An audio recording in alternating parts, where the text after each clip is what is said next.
Heavy is the head that wears 15 crowns. This age-old adage has never rung true for King Charles III.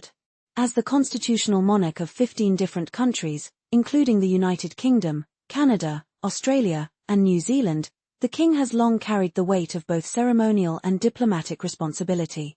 But today, that weight feels heavier than ever, as the monarch finds himself entangled in a political and diplomatic firestorm of global proportions. The cause of this crisis? None other than former US President Donald Trump. What started as a seemingly routine invitation for a second state visit to the UK has ignited a series of unprecedented challenges, with implications not just for the British monarchy, but for the international relations between some of the world's most powerful nations. It seems that King Charles's reign may be defined by an issue he never imagined would land on his royal doorstep. It all began earlier this month, when UK Prime Minister Sir Keir Starmer personally hand-delivered an invitation to Donald Trump for a second state visit to the United Kingdom. The first invitation was issued before Trump's controversial presidency, but with the former president's return to the global stage, the possibility of another official visit seemed all but inevitable. However, what was meant to be a diplomatic gesture quickly turned into a full-blown crisis. In the UK, there was an immediate outpouring of public anger.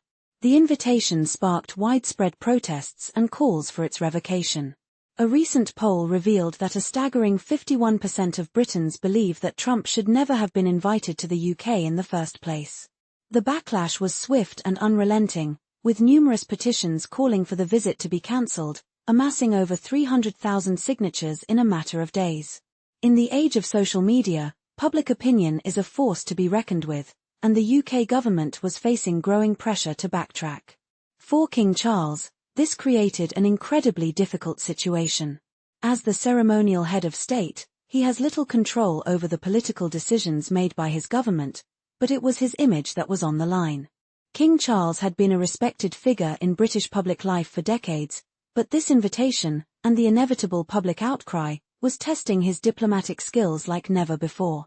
For King Charles, the situation is more than just a matter of political diplomacy. It is a personal dilemma that strikes at the heart of his role as monarch. The late Queen Elizabeth II, whom Charles succeeded, had mastered the art of maintaining an apolitical stance, carefully sidestepping issues that might tarnish her image or jeopardize the monarchy's long-standing stability.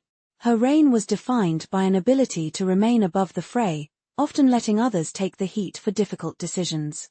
Charles, however, is walking a much tighter line. The king has long been known for his desire to be a peacemaker, particularly in times of global tension. He has spoken on multiple occasions about his desire to bring about unity and healing, particularly in a world that seems increasingly fractured. But as the situation with Donald Trump heats up, it is becoming clear that Charles's diplomatic skills will be put to the ultimate test. The monarch has spoken in the past about his desire for a slimmed-down monarchy and a modernizing of the royal family. Now, he faces the very real possibility of a crisis that could either force him to adapt or lead to irreparable damage to the monarchy. To make matters worse, the growing rift between the UK and the United States over Trump's potential state visit has wider implications. Trump's increasingly aggressive rhetoric toward other nations, particularly his trade policies and hostility toward Canada, has added a new layer of complexity to the issue. King Charles, as the head of state for Canada, now finds himself torn between diplomatic loyalty to his Canadian subjects and the political pressures mounting at home in the UK.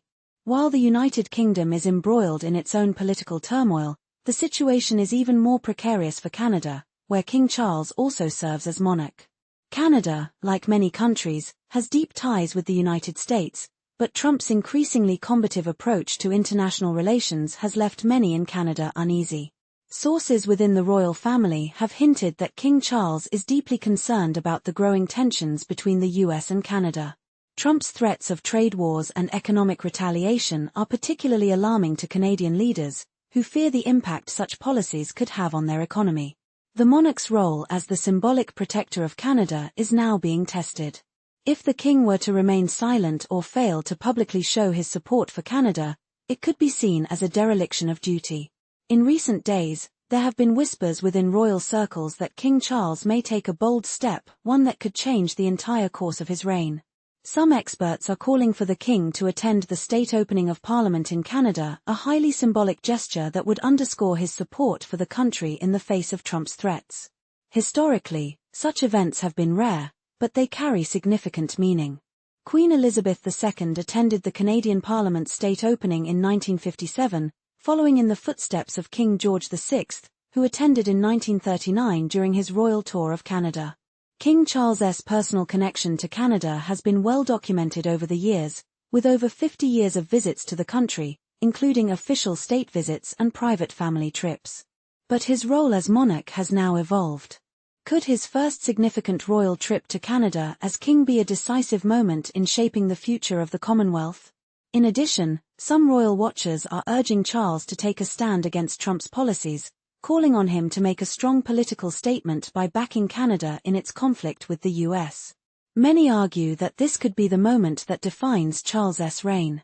As the symbolic head of the Commonwealth, his decision to either publicly support Canada or avoid taking a stance could have far-reaching consequences not just for Britain, but for the Commonwealth nations as a whole.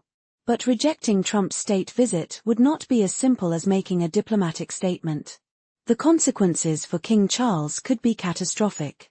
Royal advisers have warned that if the king were to stand in the way of the state visit, the UK government might find itself in an untenable position. Prime Minister Sir Keir Starmer, already under immense pressure from public opinion, could find himself facing a crisis of legitimacy. The government could be forced to resign, and a general election could be triggered. In such a scenario, the monarchy could find itself on the brink of an unprecedented constitutional crisis. Some experts have even raised the possibility of abdication if the king refuses to carry out the wishes of the government. While this remains highly unlikely, the mere fact that it is being discussed in the press signals the deep anxiety surrounding this crisis. King Charles is finding that the crown carries not just honor, but also a monumental weight of responsibility that he never anticipated. As the crisis deepens, King Charles must navigate treacherous diplomatic waters. On one hand, he is tasked with managing the monarchy's public image, which is in jeopardy due to the growing opposition to Trump's visit. On the other hand, he must balance his responsibilities to the Commonwealth, a network of nations that rely on the monarchy to symbolize unity and continuity. His desire to modernize the monarchy could be his greatest asset or his most significant liability. If Charles chooses to take the side of international diplomacy and unity, he risks alienating a growing number of British citizens who view Trump's politics as dangerous and divisive. But if he chooses to back down or remain neutral, he risks looking weak in the eyes of the Commonwealth and the global community. The stakes have never been higher.